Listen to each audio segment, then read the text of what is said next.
आइए अब हुंकार की शुरुआत कर लेते हैं और आज की डिबेट में हम बात करेंगे उत्तर प्रदेश विधानसभा में पास किए गए नजूल भूमि विधेयक की। विधानसभा से पास होने के बाद यह विधान परिषद में अटक गया है। इस विधेयक का सत्ताधारी गठबंधन के ही कई नेताओं ने विरोध कर दिया है, जिसके बाद कई तरह की बातें भी हुई हैं। अब इन सारी चीजों के बाद यूपी सरकार ने साफ किया है कि नजूल लैंड अब किसी व्यक्ति या प्राइवेट एंटिटी के नाम फ्री होल्ड नहीं की जाएगी। जमीन का प्रयोग केवल सार्वजनिक हित में ही होगा। सरकार ने यहां यह भी साफ कर दिया कि इस एक्ट में साफ साफ प्रावधान है कि नजूल की जमीन पर रह रहे गरीब और कमजोर लोगों को हटाया नहीं जाएगा। लेकिन इन सबके ठीक उलट अखिलेश यादव ने सोशल मीडिया पर एक पोस्ट किया है। यह नजूल भूमि विधेयक गरीबों के घर उजाड़ने का फैसला है। इसके साथ ही अखिलेश ने बीजेपी को चैलेंज करते हुए लिखा है कि अगर हिम्मत है तो इस बिल को पूरे देश में लागू करके दिखाएं। वो चैलेंज कर रहे हैं कहते हुए। तो ऐसे में यहां पर सवाल यह है कि आखिर कंफ्यूजन कहां पर है? क्या वजह है कि नजूल भूमि विधेयक विधान परिषद से पास नहीं हो पाया और सरकार को भू माफियाओं के खिलाफ कार्रवाई करने से रोकना कौन चाह रहा है? आज इसी पर बहस करेंगे खास मेहमानों के साथ, लेकिन पहले जरा वार पलटवार देखिए।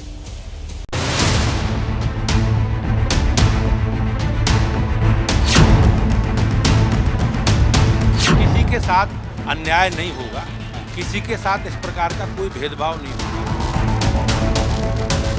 नजूल भूमि पर कहीं न कहीं सरकार की गिद्ध दृष्टि है और सरकार में बैठे लोगों में मिलीजुली नूरा कुश्ती है। बहुमत का निर्णय है, सहमति का निर्णय है विधान परिषद का कि ये इस बिल पर और व्यापक रूप से विचार विमर्श करने की आवश्यकता है। वो समाजवादी पार्टी जो समाप्तवादी पार्टी बनने वाली है, उनके पास ना मुद्दा है, ना उनके पास कोई काम है, बेरोजगार हैं और उनका ना 2027 में कोई संभावना है, अब ना उनकी 2029 में कोई संभावना है। जो बुनियादी मुद्दे हैं उस पर फेल है ये सरकार, इसीलिए आपस की नूरा कुश्ती करने का काम कर रही है। आदिवासियों की सपा सगी हो सकती है क्या? उसका रिश्ता गुंडों से, अपराधियों से, माफियाओं से, दंगाइयों से है। भारतीय जनता पार्टी की सरकार है उत्तर प्रदेश में, वो बिल्कुल दिशाहीन, जनता से नहीं पूछा, जो एक्सपर्ट्स हैं उनसे नहीं पूछा, सबकी राय लेकर कोई फैसला होता है तो इस तरह की गलतियां नहीं होती। अखिलेश जी को हर चीज़ को राजनीति में से चश्मे से नहीं देखना चाहिए। चश्मा उतार करके सही नज़रों से देखेंगे तो मुझे लगेगा कि योगी आदित्यनाथ जी का बयान उनको ठीक ही लगेगा। आज जो उत्तर प्रदेश में लड़ाई चल रही है, ये यूपी के बीजेपी की लड़ाई के तौर पे मत आप देखिए, ये मोदी वर्सेस योगी की लड़ाई है। भाजपा में कभी लड़ाई नहीं होती है, सबसे अनुशासित पार्टी है तो भारतीय जनता पार्टी है।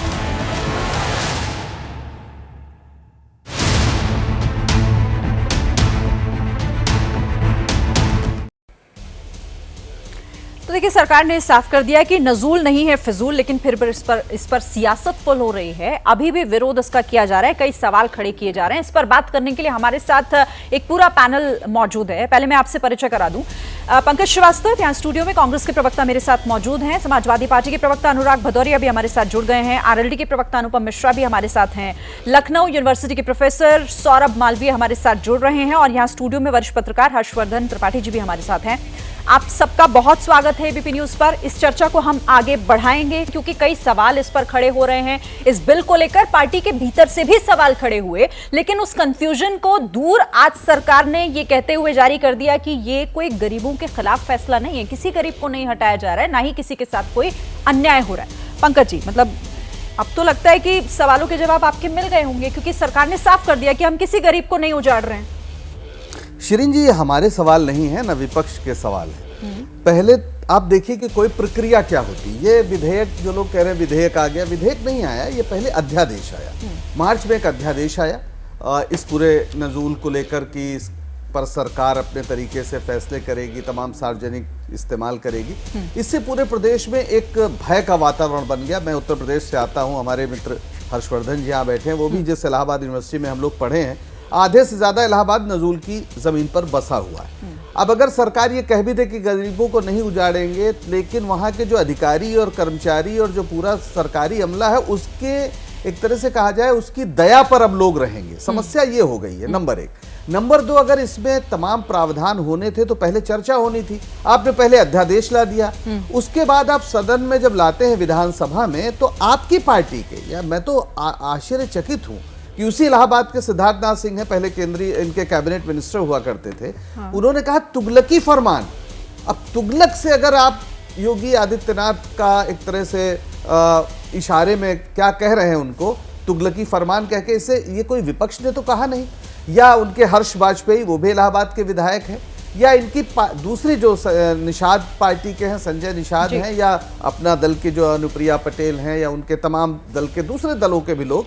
तो आप जब आपस में ही पहले आप चर्चा नहीं कर पाए, उसके बाद जब विधान परिषद में गया तो विधान परिषद में किसने रोका? फिलहाल तो विधान परिषद में उनके अध्यक्ष ने कहा कि इसे प्रवर समिति में भेजा जाए, बीजेपी के अध्यक्ष ने। यानी क्या हम ये माने कि बीजेपी मतलब संगठन और सरकार के बीच कोई तालमेल नहीं? आप कह रहे हैं कि ये बिना तालमेल बिठाए जल्दबाजी में फैसला ले लिया गया। का प्रश्न ही अभी नहीं आया। संगठन, बीजेपी संगठन और सरकार के बीच कोई तालमेल। एक चीज मैं बस आखिरी एक लाइन कहना चाह रहा हूं कि विधान परिषद राज्यसभा नहीं है। उत्तर प्रदेश की विधान परिषद को यह अधिकार नहीं है कि वो किसी बिल को पलट दे। वो रोक सकती है, वापस भेज सकती है। अगर इन्हें लगता है कि इतना इंपॉर्टेंट और बड़ा अच्छा बिल है तो फिर अब तो प्रवर समिति में खैर चला गया, उसकी रिपोर्ट आएगी, अन्यथा विधान परिषद से वापस चला जाता तो भी ये पास करके उसे कर सकते थे। तो ये संगठन और सरकार की लड़ाई का एक नमूना है, इसके अलावा कुछ नहीं, और इसलिए सवाल तो उठेंगे। ठीक है हर्षवर्धन जी, जो यहाँ पर पंकज जी ने कहा कि भाई देखिए, पहली बात तो ये कि बिना तालमेल नहीं है, ये तो साफ समझ में आ रहा है, क्योंकि कल जिस तरीके से एक एक करके बयान सामने आए, सभी इससे असहमत दिखाई दे रहे थे, प्रश्न खड़ा कर रहे थे। दूसरी तरफ पंकज जी का ये कहना है कि भाई भय का माहौल पैदा हो रहा है, क्योंकि सबसे ज्यादा असर इसका इलाहाबाद में ही होगा, और वहां पर अब लोगों के मन में इस बात को लेकर संशय हमेशा बना रहेगा कि सरकार कभी भी कुछ भी कर सकती है वहां पर। देखिए, शायद यही वजह रही कि हर्षवर्धन वाजपेयी और सिद्धार्थनाथ सिंह दोनों ने ही उस पर सवाल खड़ा किया। और जो पहले की जो शक्ल थी उसकी, और जो कुछ कहा जा रहा था, वो निश्चित तौर पर चिंता जताने वाला था। क्योंकि नजूल की जमीन, या जिसको हम कई जगह अलग अलग राज्यों में अलग अलग नाम से जानते हैं, कोई लाल डोरा कहता है, कोई मतलब सरकारी जमीन जो है जिस पर कब्जा हो जाता है या जिस पर कोई लंबे समय से घर बनाकर रहने लगता है, वो मूल रूप से तो अंग्रेजों का जिन संपत्तियों को कब्जा किया था होता है, लेकिन अब अलग अलग शहरों में अलग उसकी स्थिति है। अब मुझे समझ में नहीं आता है कि ये कौन लोग थे जिन्होंने इसकी जो शुरुआती जो ड्राफ्टिंग की थी वो किसने की थी, क्योंकि ये तो किसी भी स्थिति में नजूल की जमीन वहां बरसों से लोग रह रहे हैं, और सिर्फ इतना भर नहीं, जैसे हमारे यहाँ सिविल लाइंस और कुछ इलाके हैं वहां इलाहाबाद में, उनको सागर पेशा भी कहा जाता है, वो भी एक नजूल की जमीन पर लोग बसे हुए हैं, जो रोज काम करने वाले हैं, खाने कमाने वाले लोग हैं। ठीक है, अब अच्छा है कि सरकार की तरफ से जो क्लैरिफिकेशन आया है उसमें साफ साफ कहा गया है कि ऐसा कुछ नहीं होने वाला है, जो उसमें लोग हैं उनका हटाया नहीं जाएगा, लेकिन ये स्थिति बननी नहीं चाहिए थी। अब इसको हम दोनों तरह से देख सकते हैं। एक ये देख सकते हैं कि चूंकि इधर हाल के दिनों में संगठन सरकार बहुत ज्यादा चला, तो उसको उस तरह से देख सकते हैं, लेकिन इसका एक दूसरा पहलू ये है कि सरकार अगर करेक्शन करने के लिए तैयार है, कहीं भी कोई भी सरकार अगर सुधार के लिए तैयार है, तो मुझे लगता है इसका भी स्वागत किया जाना चाहिए। और विशेष करके उत्तर प्रदेश में इतनी बड़ी जनसंख्या उस पर है, और मैं एक बात और कह रहा हूं, इसको सरकार या तो ले, और या तो उस पर आप कहते हैं ना कि अस्पताल बन गया, कोई विद्यालय बन गया, उसके अलावा उसको आप ग्रीन बेल्ट बनाना शुरू कीजिए, नया कोई पट्टा उस पर न जाए, इस पर यह काम करना चाहिए। क्योंकि नजूल की जमीन पर ही सबसे ज्यादा अवैध अतिक्रमण है, हर जगह पर, चाहे वो वकील हो, जज हो, बड़े बड़े अधिकारी हो, इन सब ने कब्जा करके भी रखा हुआ है, तो वो भी सरकार को देखना चाहिए, और ऐसे अवैध कब्जे जो हैं उनको छुड़ाना भी चाहिए। ये एक रैकेट भी है जो इस अध्यादेश के खिलाफ बात करता है, तो दोनों पक्ष है, मुझे लगता है सरकार इसको समझ के संशोधन किया। मतलब सरकार भी तो वही कह रही है ना कि हम दरअसल अवैध कब्जा और ये जो भू माफिया हैं ये उनके खिलाफ है, लेकिन आप भी ये मान रहे हैं कि इस पर थोड़ा और विचार होना चाहिए था। ठीक है, और अच्छे से करते तो शायद ये नौबत ही नहीं आती जो विधानसभा और विधान परिषद में। ठीक है, अनुराग भदौरिया आपके पास आती हूँ, क्योंकि आप सरकार कह रही है कि भाई नजूल फिजूल नहीं है, और जो एक नैरेटिव बनाने की कोशिश की जा रही है, चाहे वो किसी भी तरीके से, चाहे वो पार्टी के भीतर से ही आवाज क्यों ना उठ रही हो, उसके पीछे कोई कंफ्यूजन हो सकता है, उसके पीछे ये भी हो सकता है कि शायद इस पर एक सहमत ना हो सब, भू माफियाओं के खिलाफ है, ये कोई गरीबों के खिलाफ नहीं है, उनके साथ कोई अन्याय नहीं हो रहा है।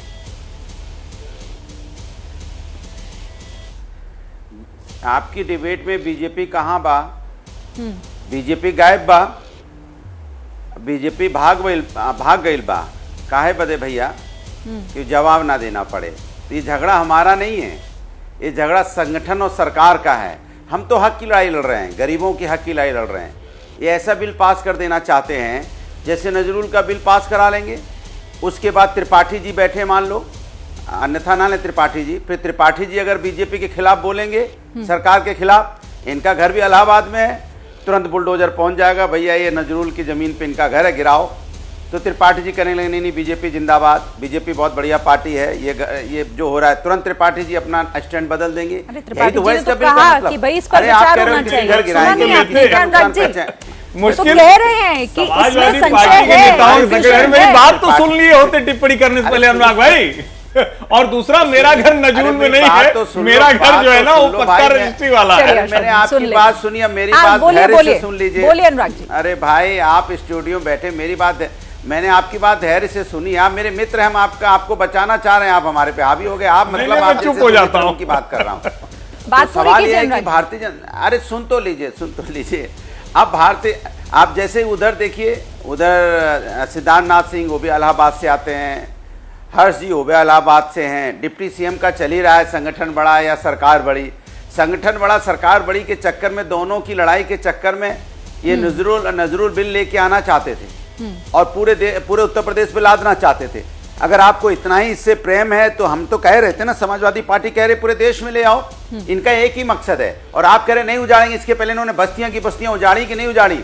इसके पहले उत्तर प्रदेश में बस्तियां की बस्तियां उजड़ी कि नहीं उजड़ी? अगर समाजवादी पार्टी नहीं हंगामा करे, नहीं बस्तियों के साथ खड़े हो, नहीं उन निर्दोष लोगों के साथ खड़े हो जाए, तो उन्होंने न जाने कितनी बस्तियां उजाड़ दी होती लखनऊ के अंदर में ही, जबकि लखनऊ से तो भारतीय जनता पार्टी के सांसद हैं, आते तक नहीं है वहां देखने के लिए, लोग उजड़ रहे हैं, कोई दिक्कत नहीं है। तो समाजवादी है जो बचाने की बात करते हैं, चूंकि हमें चिंता होती है, जो लोग वहां 50 साल से रह रहे हैं, 100 साल से रह रहे हैं, 200 साल से रह रहे हैं, आप उनका घर उजाड़ देंगे बिल पास करने के बाद। और आपका जोर तो गरीबों पे चलता है, अमीरों पे कहां चलता है भैया? धन्ना सेठों की तो सरकार है। आप बताइए कोई अमीर का एक भी घर गिराया हो तो बता दीजिए मुझे, एक भी अमीर की कॉलोनी आपने उजाड़ी हो तो बता दीजिए।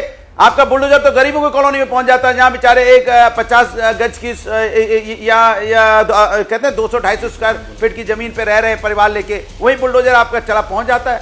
तो सवाल यह है कि भारतीय जनता पार्टी जनता के मुद्दों पे बात नहीं कर रही है। एक बात, हम इसका विरोध करते हैं। दो बात, तीसरी बात, भारतीय जनता पार्टी आपस में सरफटोवल चल रहा है, जनता की चिंता नहीं कर रहे हैं, ये सत्ता की चिंता चल रहे हैं। कोई कह रहा है डिप्टी मेरे आगे झट जाए, कोई कह रहा हम हैं तो बने रहें, कोई कह रहा है कि हम दोबारा से कोई नए 2-4 लोग आ गए दौड़ने लगे, सोचे हम डिप्टी बन जाएं। इसलिए डिप्टी बनना, डिप्टी हटना, डिप्टी बनना, डिप्टी हटना और बने रहना, इसी में दिल्ली लखनऊ दिल्ली बिल पास हंगामा कर रहे हैं। जनता की ने कोई चिंता नहीं है, पानी भर रहा तो भर जाए, सड़क धंस रही तो धंस जाए, लोग पर्चा लीक हो रहा तो होता रहे, इन्हें कोई चिंता नहीं है। ठीक है, इन्हें ना युवाओं की चिंता है, ना महंगाई की चिंता है, इन्हें चिंता इस बात की है कि आपस में लड़के कौन सीएम बनेगा, कौन डिप्टी सीएम बनेगा। दरअसल आपने कहा कि ये दरअसल गरीबों को परेशान करने के लिए किया जा रहा है, आप कुछ ऐड करना चाह रहे हैं? फिर मैं ठीक है सिर्फ मैं बोलूं, देखिए बिल्कुल है, बिल्कुल वैसे तो अनुराग भाई ने मेरी बात सुनी नहीं थी, भदौरिया जी ने, मैंने दोनों ही बात बोली थी, लेकिन अब देखिए, अब मैं तो उसी शहर का हूं, पंकज जी भी उसी शहर के हैं। अतीक ने जितनी जमीन कब्जा की थी, क्या थी वो? नजीब की जमीन थी, और सरकार ने उसको छुड़ाया कि नहीं छुड़ाया? लखनऊ में 57 एकड़ जमीन छुड़ाकर फॉरेंसिक इंस्टीट्यूट बनाया कि नहीं बनाया? तो मुझे लगता है कि जब हम बात करते हैं ना, ठीक है आप समाजवादी पार्टी के नेता हैं, आपके साथ ये सहूलियत है कि सिर्फ आप विरोध करेंगे, हम पत्रकार के तौर पर अनुराग जी ये नहीं कर सकते। भाई यहाँ कॉलोनी, हम जो सच होगा वही बोलेंगे, ये इसको समझिए। अगर नजूल की जमीन पर गरीब को कोई उजाड़ेगा, हम उसके खिलाफ खड़े होंगे, लेकिन अगर अतीक जैसे माफिया कब्जा करेगा या कोई और कब्जा करेगा, आप कहां खड़े हुए? इस पर आपस में बहस नहीं करते। पंतनगर उजाड़ने जा रहे थे, आप कहां थे? लेकिन अवैध अतिक्रमण पर अगर कार्रवाई होगी, आप कहां खड़े थे? तो उस पर आप सवाल उठाएंगे तो वो भी गलत है। बीजेपी आपकी तरफ देखेगी, आप बैठ अनुपम जाओगे, मिश्रा के खड़े पास कहां हो आती पाओगे हूं। आप? अनुराग जी रुक जाइए, अब अनुपम मिश्रा हमारे साथ हैं, उनसे मैं बात करती हूँ, उनसे सवाल मेरा ये है, जो एक मिनट आप ही का सवाल है ना, रुक जाइए अब। नहीं एक सेकंड ज्यादा नहीं, अरे एक सेकंड में बहुत, अरे विपक्ष की सबसे बड़ी पार्टी उत्तर प्रदेश में आप हम हाँ, तो आपको मौका दे दिया ना मैंने, कैसी बात कर रहे हैं? कह रहा हूँ कि अरे कहाँ दे दिया? अरे आप मेरे बीच में सभी बोल रहे हैं, आप कह रहे दे दिया। मेरी बात सुनिए, मैं त्रिपाठी जी से कह रहा हूँ, कह रहे हैं मैं खड़ा मिलूंगा। अरे अभी यहाँ अकबर नगर उजाड़ दिया गया, खड़े मिले क्या आप? पंतनगर उजाड़ने जा रहे थे, खड़े मिले क्या आप? तो खड़े वहां होते हैं जहां बीजेपी को फायदा, जहां बीजेपी को सपोर्ट चलिए वो आपका आरोप है, उस पर मैं जवाब ले लूंगी, लेकिन आप अनुपम मिश्रा आप आइए, हर फैसले में फिर आप चुपचाप सो जाते हो। अनुपम मिश्रा, क्योंकि हर फैसले में विपक्ष ये कह रहा है, दरअसल ये वो लड़ाई निकलकर सामने आ रही है जो सरकार और संगठन के बीच की जो खाई बढ़ती जा रही है ना, बीजेपी में और संगठन के बीच में, पार्टी के बीच में, जो जिस तरीके का आरोप लगातार लग रहा है, ये फैसला भी उसी दिशा में, और इसीलिए तालमेल आप लोगों की पार्टी में, आप लोगों के गठबंधन में भी नहीं दिख रहा है। देखिए, विपक्ष क्या कहता है मुझे उसमें जाने की बहुत आवश्यकता नहीं है। और किसी भी राजनीतिक दल में समीक्षाएं होती हैं, बैठकें होती हैं, विचारों का आदान प्रदान होता है, मतभेद होते हैं, लेकिन संगठन वही शक्तिशाली होता है जिसमें विपक्ष की बातें, विरोध की बातें, सारे स्वर सुने जाते हैं, फिर एक राय बनाई जाती है। पर चूंकि आज हम यहाँ बहस इस बात पे नहीं कर रहे हैं कि सत्ता और संगठन, आज आपकी डिबेट का टॉपिक जो है वो नजूल जी। और मैं अनुराग भदौरिया जी को भी क्लियर करना चाहूंगा, वो नजरूल कह रहे थे, वो नजरूल नहीं नजूल है। और ये जो भूमि है, ये बेसिकली अगर हम जाएं तो ये 1857 से और 1947 की आजादी के बीच में, और अगर हम और पहले जाएं तो 1869 में आउटरम जो गवर्नर था उसके द्वारा जब जागीरों की नीलामी की गई उस समय से लेकर के और 1892 तक 1892 में अवध प्रांत का जो बंदोबस्त खिलाफ है, बस ये बता दीजिए। समय के आप चुप रहिए, आप डिबेट नहीं, आप नहीं है साथ हैं कि बिल के खिलाफ है, बताइए आप एंकर हैं, आप कहानी सुना रहे हैं, आप एंकर हैं। अनुराग जी प्लीज आप दूसरों को डिस्टर्ब मत कीजिए। मैं एक मिनट के खिलाफ में अनुराग भदौरिया, आप डिस्टर्ब कर रहे हैं ना, अब आप थोड़ा शांत रहिए। मैं पूछ लूंगी, अनुपम देखिए जो आप बता रहे हैं ना, तो सब जानते हैं इस बिल के बारे में, कब क्या हुआ, कब इस पर किस तरीके की बातें हुई, बहस हुई, वो सारी बातें एक तरफ है। लेकिन दूसरी तरफ सवाल अब ये उठ रहा है कि क्योंकि पार्टी के भीतर से भी यही आवाज आ रही है कि जल्दबाजी में बिना सोचे समझे इस फैसले को ले लिया गया। और अनुराग जी जो सवाल उठा रहे हैं उसका भी जवाब दे दीजिएगा कि आपका स्टैंड क्या है इस बिल को लेकर। मैं आपको वही बात कह रहा हूँ, इसलिए मैंने उनको बीच में टोका कि जब एंकर आप हैं तो आप पूछेंगे सवाल, मेरा ये कहने का आशय है कि जब वो बिल आया उसके बाद में उस बिल पर सरकार ने सुझाव भी मांगे हैं, वो प्रवर समिति को बिल दे दिया गया है। सरकार ने इस बिल का अगर आप नाम देखें तो साफ साफ लिखा है उत्तर प्रदेश नजूल विधेयक 2024 और लोक प्रयोजनार्थ प्रबंध आप लिखा है उपयोग हेतु। उसमें उस शब्द की अगर कोई व्याख्या समझे तो वो अपने आप में स्पष्ट करता है कि किस प्रयोजन से है।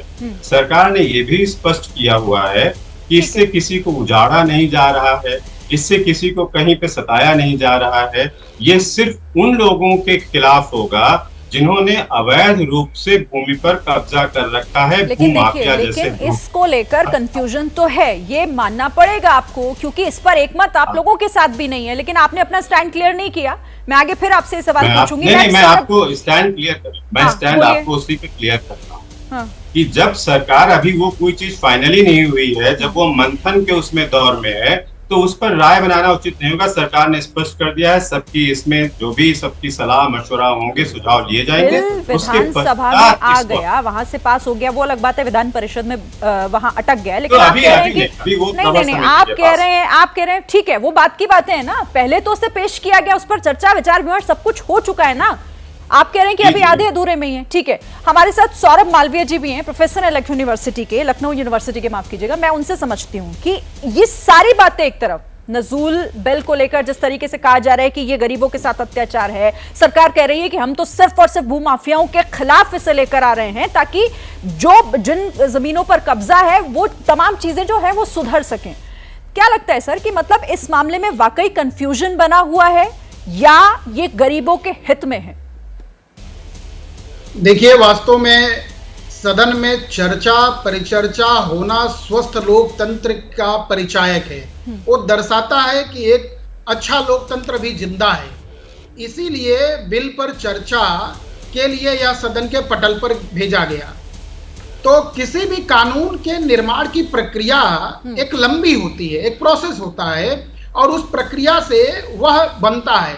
अब इसका जब विधान परिषद से आपत्ति होके आई और आपत्ति कहां पर आई, तो इसके जरा कारणों पर हम जब सोचेंगे तो देखिए, कई सरकारों ने, पीछे की कई सरकारों ने, कुछ मूलभूत समस्याएं हैं उसको मानना चाहिए, ध्यान में वो बात ठीक है, लेकिन पूर्ववर्ती सरकारों ने, कुछ पहले की जो भी सरकारें रही होंगी, उन लोगों ने भू माफियाओं को नजूल की जमीन पर जिस तरह का संरक्षण दिया, वह कहीं ना कहीं इस समय समाज, देश और राज्य के सरकार के लिए एक चुनौती है। उसको जादू की छड़ी से घुमा देने से तो वो सब समाप्त तो होगा नहीं होगा। इसलिए बात बार बार आ रही है कि अधिकारियों का मनमानी हो जाएगा, डंडा चल जाएगा। अरे, अधिकारी का काम है सरकार की योजनाओं को अमली जमा पहनाना, जनता की रक्षा सुरक्षा देना, यह नहीं कि वहां रहने वाले लोगों के लिए घर को नष्ट कर देना। तो कानून संविधान के निर्माण में कितनी लंबी चर्चा हुई, बहुत लंबी, रातों रात तो बन नहीं गया संविधान। मुझे ऐसा लगता है कि इस पर कानून कठोर बनना चाहिए और वह लोक कल्याण जनहित के लिए जो जमीनें हैं, नजूल की जो जमीनें हैं, वो सरकार के नियंत्रण में हो। भू माफिया इन लोगों को के तरफ कठोर कार्रवाई हो और कहीं ना कहीं लाभ पहुंचाने वाली जो योजनाएं हैं कि पट्टा पर पट्टा, पट्टा पर पट्टा, इस पर ब्रेक लगना चाहिए। इसलिए यह विरोध का स्वर गूंज रहा है, पर मुझे ऐसा लगता है कि स्पष्ट तौर पर सरकार इस पर नीति और क्लियर करे।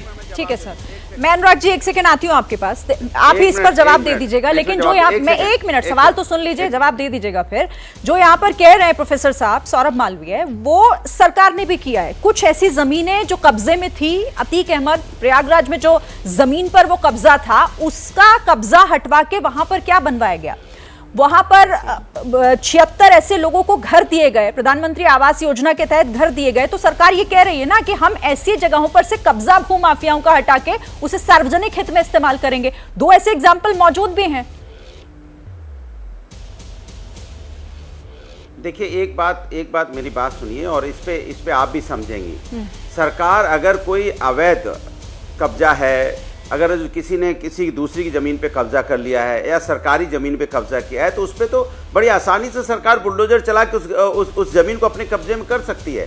उसके लिए उसको नजूल की कोई वहाँ पे उसको कानून बनाना पड़ेगा, इसकी तो ज़रूरत नहीं है ना। इसके पहले जैसा नाम आप ले रहे हो, अतीक अहमद और फलाने और दूसरों का, तो उन्होंने जो ज़मीन थी कब्जा किया ना, जब बुलडोजर चलाना होता है, बुलडोजर चलता है ना, कौन रोकता है उसको?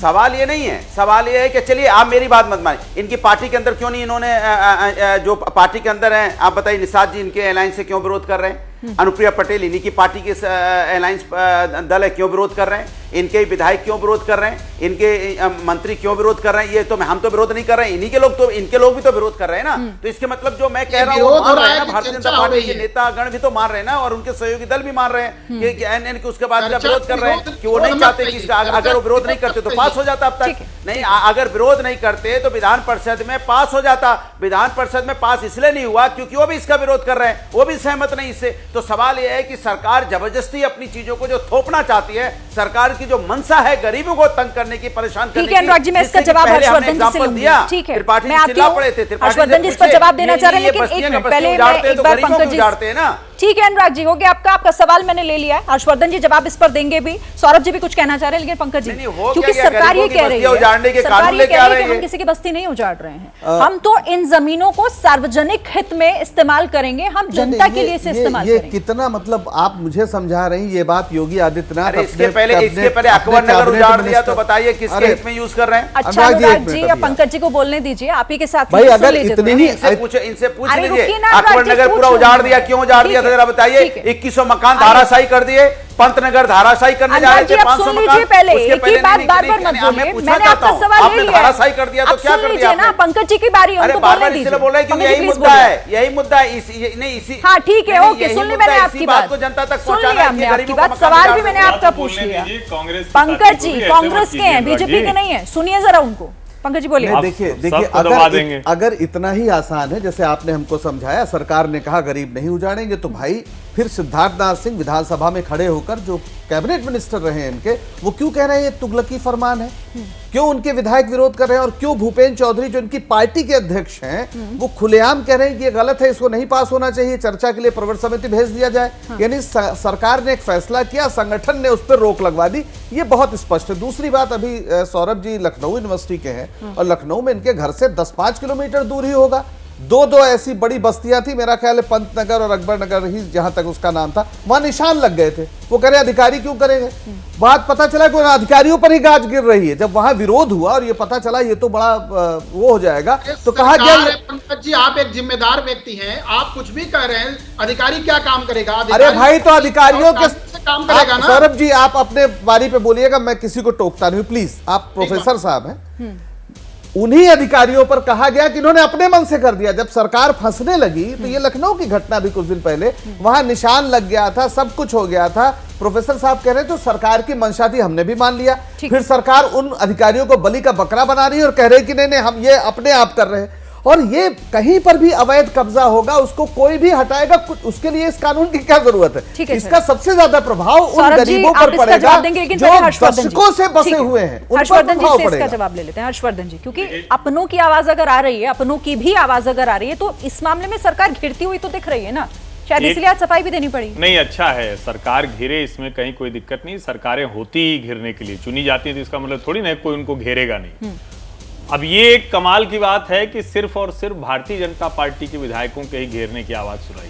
ये भी बड़ा रोचक है शिरीन जी, इसको भी देश को जानना चाहिए। उत्तर प्रदेश के लोगों को तो बिल्कुल जानना चाहिए। अब अनुराग जी पार्टी के लोग क्या कर रहे थे मुझे नहीं पता, नंबर 1। नंबर 2, ये जितनी चीजें अभी तक अब जो सरकार की तरफ से आई हैं वो उसको दुरुस्त करके उन्होंने बताया कि हम ये चीजें हैं जो होंगी, इस पर कोई और कब्जा नहीं होगा। 75,000 एकड़ अगर नजूल की जमीन है तो उसके उपयोग का कोई तो तरीका सरकार तैयार करेगी। और अगर एक कानून बनकर आता है, मैं फिर से कह रहा हूं, जो लोग जहां पर जिस जमीन पर हैं उसको सरकार उजाड़ेगी तो उसके खिलाफ हम यही बोल रहे हैं। फिर अनुराग जी मिलेंगे और यही बात करेंगे। अब जरा एक लाइन अकबरपुर की बात कर लेते हैं क्योंकि बार बार उसकी चर्चा कर रहे हैं।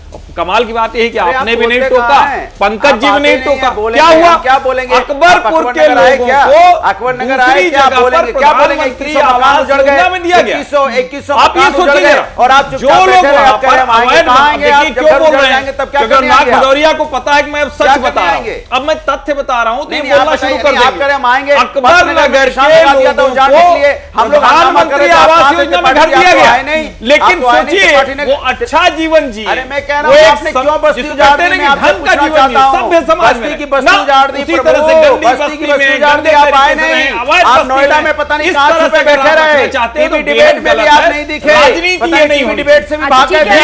ये राजनीति नहीं होनी चाहिए, ये राजनीति नहीं होनी चाहिए, बहुत खराब राजनीति अनुराग जी एक सेकंड, लोगों का जीवन स्तर बेहतर हो, अब आपने जो पूछा है, अब आप जो कह रहे हैं उसको थोड़ा आगे बढ़ाते हैं। अनुराग जी मैं आती हूँ, 1 मिनट। अनुराग भदौरिया मैं आऊंगी, 1 मिनट रुक जाइए, अपनी पूरी बात बोल लीजिएगा। आप ही की बात पर मैं सवाल कर रही हूँ। सौरभ जी अब इसका जवाब दीजिएगा। जो यहाँ अनुराग भदौरिया ने भी बोला और यही यहाँ पर पंकज जी भी बोल रहे हैं कि भाई अगर आप लोग पहले से ही कहते हैं, मतलब सरकार अगर पहले से ही कह रही है कि हम तो अवैध निर्माण पर और ऐसे भू माफियाओं पर कार्रवाई कर ही रहे हैं, बुलडोजर तो कभी भी चल जाता है ऐसे लोगों के खिलाफ, तो फिर इस कानून की जरूरत क्या, इस बिल को लाने की जरूरत क्यों महसूस हो गई? फिर शिरीन जी, मैं चूंकि अनुराग जी इस बात को जानते हैं, जिन लोगों पर बुलडोजर चला है, जिस अतीक अहमद की बात आ रही है, वह अतीक अहमद भू माफिया कैसे बना, सवाल यह है उसका। अकबर नगर, रुक जाइए, पहले की बात हो रही है, उस पे नहीं बोलोगे। अकबर नगर की बात हो रही है, कहाँ चले गए? इधर भाग गए भैया, बात अकबर नगर की हो रही है। अकबर नगर बस्ती उजाड़ दी, आप भाग गए उधर। पंतनगर को उजाड़ने की तैयारी, आप भाग गए उधर। अरे आप कभी जनता की बात। अब अनुराग जी आप पहले सवाल पूछ लेते हैं, जवाब सुनने का धैर्य आपके अंदर होता नहीं है। अब सुन लीजिए ना, आप एक ही बात बार बार बोलेंगे तो ऐसा तो नहीं है ना कि सवाल अलग तरीके से सामने आएगा। सौरभ जी मेरा सवाल आपसे ये था कि इस बिल की जरूरत पड़ी क्यों? कार्रवाई तो पहले भी हो रही थी ना, आप इसको पूरा कीजिए कि इसकी जरूरत क्यों आन पड़ी? फिर शिरीन जी बहुत स्पष्ट है कि बुलडोजर चला के भू माफियाओं के खिलाफ काम करना यह अलग कार्य है, वह नजूल का हिस्सा नहीं है। उनके आतंक और प्रभाव से, सरकार से, संरक्षण से, पूर्ववर्ती सरकारों के द्वारा मिले हुए संरक्षण से उन लोगों ने कब्जा कर लिया, वो तो छोटी बात है। यह कानून राज्य को संचालित करने का है, यह कानून आम जन के हित में उन कब्जाधारी लोगों के द्वारा संपत्तियों को निस्तारा करने का। इसीलिए इस बात को ध्यान रखने की जरूरत है कि यह विधान परिषद में विरोध नहीं हुआ, बल्कि प्रवर समिति में भेजा इसलिए गया कि ये फिल्टर होके आए और मजबूत रूप से कानून बने। इसलिए प्रदेश अध्यक्ष ने और उसमें सवाल वही उठ गया कि अगर इसे वापस भेजने की जरूरत पड़ गई, अगर इस पर सवाल खड़े हो गए तो सवाल वहीं पर फिर खड़ा हो गया ना कि जल्दबाजी तो हुई है कहीं ना कहीं पे। चौधरी का अपील करना ये फिल्टर है, जितना फिल्टर होगा तब कानून मजबूत बनेगा। कानून की नियम ही यही है।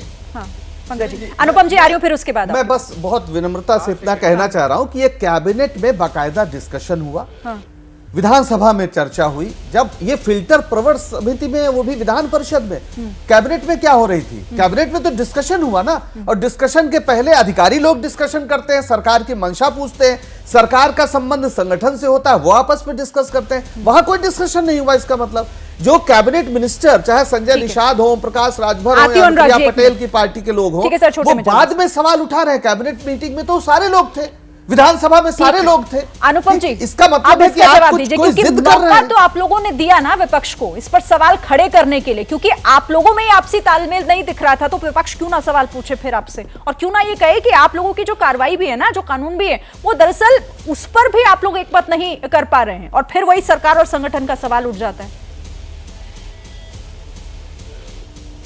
नहीं, मैं आपकी इस बात से सहमत नहीं हूँ। मुझे लग रहा है बस शुरुआती बहस के शुरू के ही 2-3 मिनटों में बहुत क्लियर हो गया था कि कोई भी सरकार है, यदि कोई वो विधेयक ला रही है, उस पर चर्चा हो रही है, अगर कहीं पे चाहे वो सत्ता पक्ष के विधायकों के द्वारा, वो सदन होता ही चर्चा पर चर्चा के लिए है, यदि उसमें कुछ सुझाव मिल रहे हैं और सरकार इतनी ओपन है कि उन सुझावों को स्वीकार भी करने के लिए तैयार है, तो इसमें इतना हो हल्ला नहीं। दूसरी, सरकार वर्बल ऑर्डर से नहीं चलती है। जब भी कोई आदेश पारित होते हैं, उनके लिए नियम कानून बनाए जाते हैं, इसीलिए सदन है, इसलिए सरकार है, व्यवस्थाएं हैं। तो वो कानून आखिर उसकी जरूरत क्यों पड़ी?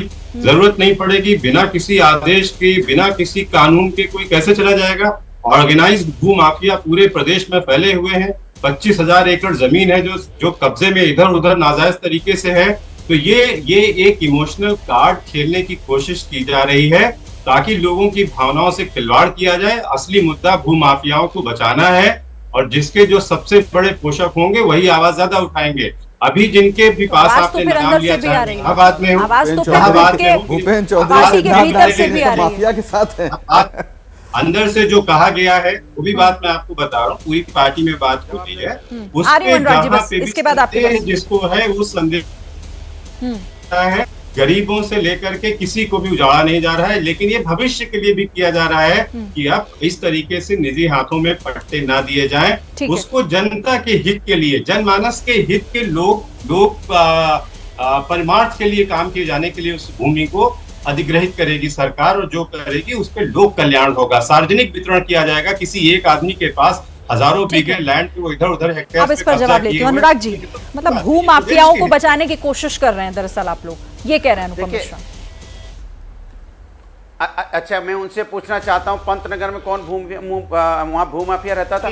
छोटे छोटे बच्चे 10 दिन तक बेचारे बाहर रात रात भर धरने पे बैठे रहे, महिलाएं धरने पे बैठी रही, रोती रही, बिलखती रही, क्योंकि आपका घर नहीं था वहाँ पे, इसलिए आपको दर्द नहीं हुआ। इसको चुप कराइए, मैं इनके बीच में नहीं बोला, इनको चुप कराइए ना, इसके बीच में नहीं बोला। भाई कौन है बदतमीजी नया है क्या? मैं आपके बीच में नहीं बोला, क्यों बोल रहे हैं? अनुराग जी, भाषा का थोड़ा मेरे लिए जितना आप सम्मानजनक है, मेरे बाकी मेहमान भी हैं, मैं तो बोला नहीं किसी के बीच में। किसी को ये बताइए ना, तो मैं बोला ही नहीं ना, मैं हूं ना बोलने के लिए, आप इस तरीके से आप शब्द मत इस्तेमाल बीच में, मैं तो बोलिए आप। अच्छा चलिए, तो मुझे बोलने दीजिए, मुझे मेरा अपने देखिए, मैंने कहा कि पंतनगर में छोटे छोटे बच्चे बेचारे रोते हुए देखा आपने, उनकी माओ को आपने रोते हुए देखा। 8-8, 10-10 दिन तक वो रात रात भर बाहर बैठे रहे। मैं वीडियो भेज दूं आपको, चिपक चिपक के लोग रो रहे थे, एक दूसरे से बिलख रहे थे, कौन किसका कब हार्ट अटैक हो जाए पता नहीं। ये भूमाफिया थे क्या? वो उनको बचाने के लिए हम लोग वहां खड़े थे। भूमाफिया नजर आते हैं क्या आप? क्यों उन पे बुलडोजर चलाने की बात हो रही थी? क्यों उनका घर गिराने की बात हो रही थी? क्यों उनका वहां पे आपने आज बात नजूल बिल पर हो रही है। आपको क्यों लगता है कि ये नजूल बिल आएगा तो सबसे पहले गरीबों को उनके घरों से निकालकर बाहर बैठा दिया जाएगा? आपको ऐसा क्यों लगता है? क्योंकि भूमाफिया के खिलाफ ये कार्रवाई करते नहीं है। मैं आपको सही बता रहा हूं, बड़े लोगों के साथ कि यहाँ सरकार तो गिरवी रखी रहती है, बड़े लोगों का कहाँ बिगाड़ते हैं? कुछ क्या बिगाड़ते हैं बड़े लोगों का? कौन से बड़े लोगों की बिल्डिंग गिरा दी? एक बताइए मुझे, बड़े लोगों की बिल्डिंग गिरा दी हो? अरे गांव में चले जाइए, गांव के घर अगर 100 साल पहले रजिस्ट्री मांगोगे तो क्या हमारे गांव में रजिस्ट्री है क्या लोगों की? नहीं है ना लोगों की रजिस्ट्री गांव में। तो आप क्या बनाना चाहते हो यहाँ पे? अरे भूमाफिया को आपको कब्जा करना है, 10 साल 8 साल हो गए, अब तक भूमाफिया नहीं पकड़ पाए आप। कितने साल हो गए आपको सरकार में? 10 साल वहां हो गए, 7-8 साल यहाँ हो गए। भूमाफिया सरकार है कि झुंझुना बजाती है, भूमाफिया नहीं पकड़ पाती है। इन्हीं की सरकार में इन्हीं के लोग हैं सारे, सरकारों ने अंबार इतना बड़ा किया हुआ है, साम्राज्य इतना फैला रखा है कि हमें लग रहा है समय वो करने में। उनका तो ये कहना है कि पिछली सरकारों ने उनके हाथ पैर इतने खोल रखे हैं। हर जिले में जहाँ विपक्ष आरोप लगाता है कि देखिए यहाँ भी तोड़ दिया, यहाँ भी बुलडोजर चला दिया। अनुराग जी बताएं कि वो क्या कर रहे थे? ठीक है हर्षवर्धन जी, पहले अनुराग पूरा कर लीजिए आप।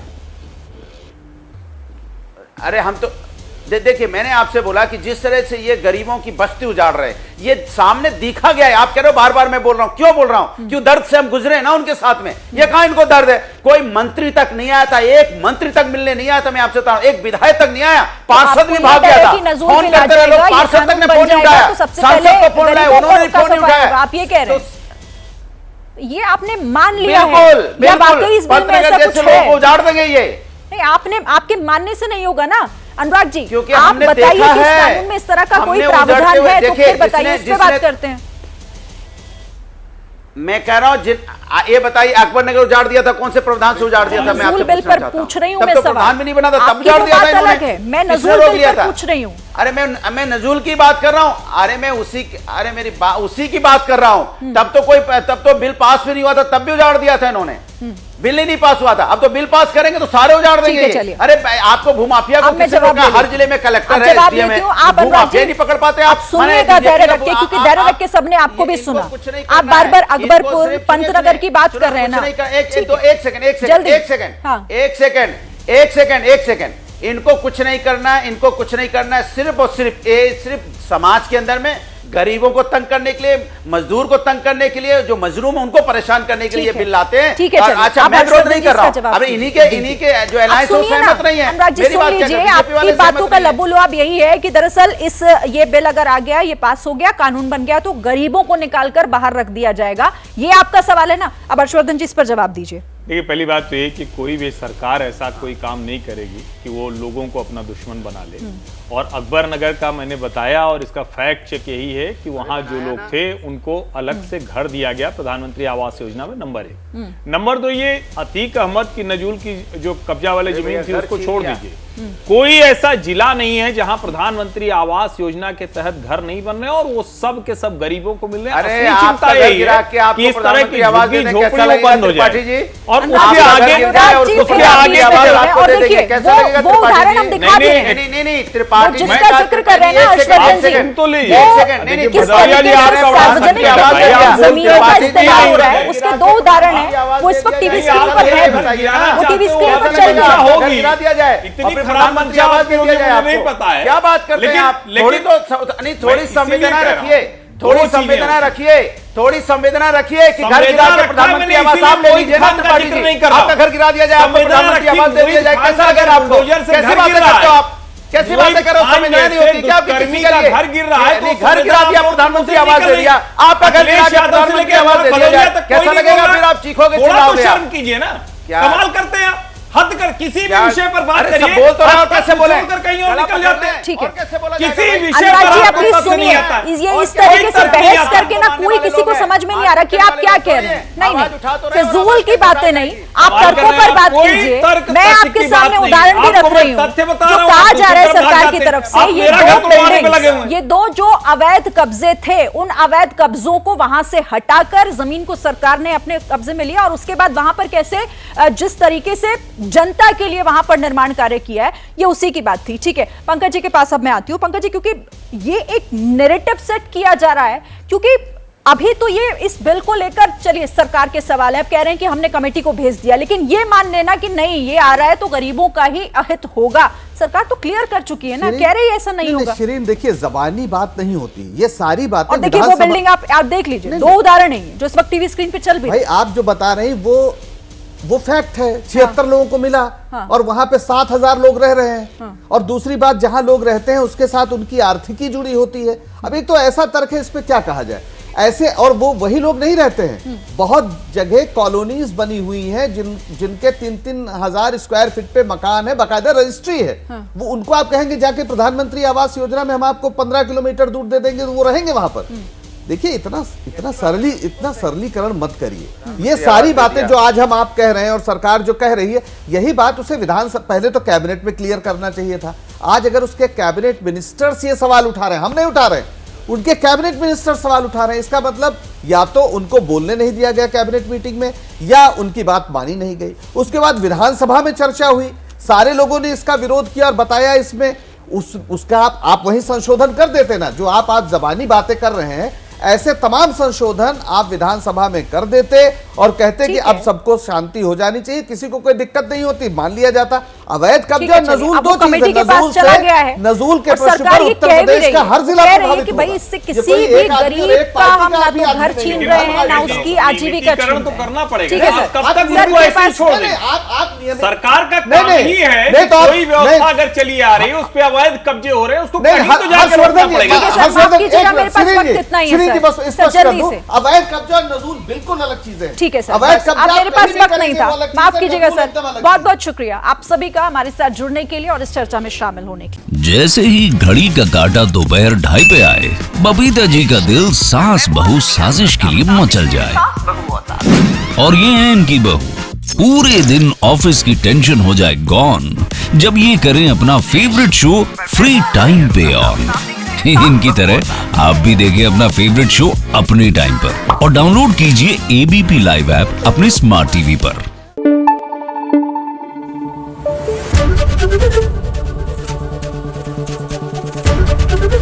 एबीपी न्यूज आपको रखे आगे।